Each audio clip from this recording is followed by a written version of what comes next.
আজকে সকাল সকাল বৃষ্টি হয়ে কৃষকদের মনটা একেবারে খারাপ করে দিল আর সবাই কাজই নষ্ট করে দিল। আর আমি বৃষ্টিতে পাট কাটতে গেলাম না এবং ছুটাতে গেলাম। বাড়িতে সারাদিন কি করলাম আসো তোমরা দেখাই। তো গাইস তোমরা যেমন কি জানোই কি আমি 365 দিনে 365 ব্লগ ভিডিও আপলোড করার চ্যালেঞ্জ নিয়েছি। তো আমরা এটা ব্লগ নম্বর 88। তো গাইস তোমরা সবাই ভালো আছো জানি। তো আজকের ব্লগটা শুরু করবো।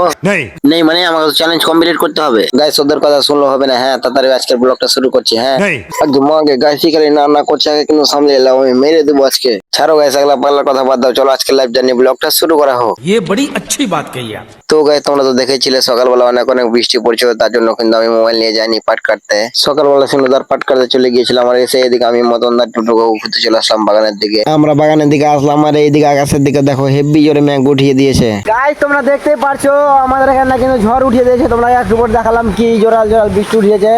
আমরা এক্ষুনি সিন্টু দাদার পাট কেটে কিন্তু এদিকে আসলাম বাগানের দিকে আর এক্ষুনি কিন্তু ঝড় বৃষ্টি উঠিয়ে দিয়েছে। দেখো গাছগুলো কত জোরে জোরে হিলছে দেখো।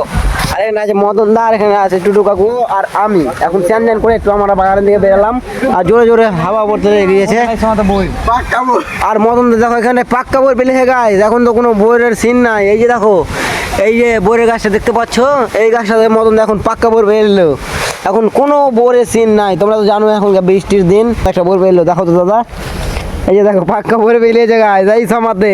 ওই দিক থেকে বাড়ির দিকে আসলাম আর বাড়ির দিকে এসে দেখছি কি জোরে জোরে মেঘ পড়তে লেগে গিয়েছে। তো তোমরা কি ভাবছো আমি বৃষ্টিতে স্নান করতে যাবো? ভুল করে যাবো না, এখন জ্বর টর লেগে যেতে পারে। বৃষ্টি ছুটলো আর গাছ আমি বাড়ি দেখতে একটু বাড়ালাম আর আকাশের ভিউটা দেখো।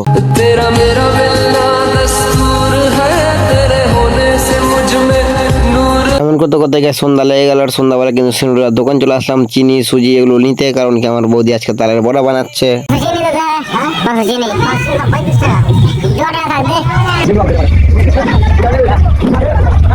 ফাইনালি চিনি টিনি সবগুলো নিয়ে চলে আসি আমি বাড়ি। আর দেখতে পাচ্ছ আমার বৌদি এখানটায় মাখামাখি করছে চিনি সবকিছু আটা টাটা দিয়ে। আর এখানটায় দেখো তাহলে ছিলকা করা পড়ে আছে আর এখানটায় আমার বৌদি। আর এখন আমি সুজিটা ছিঁড়বো আর দিব এখানটায়।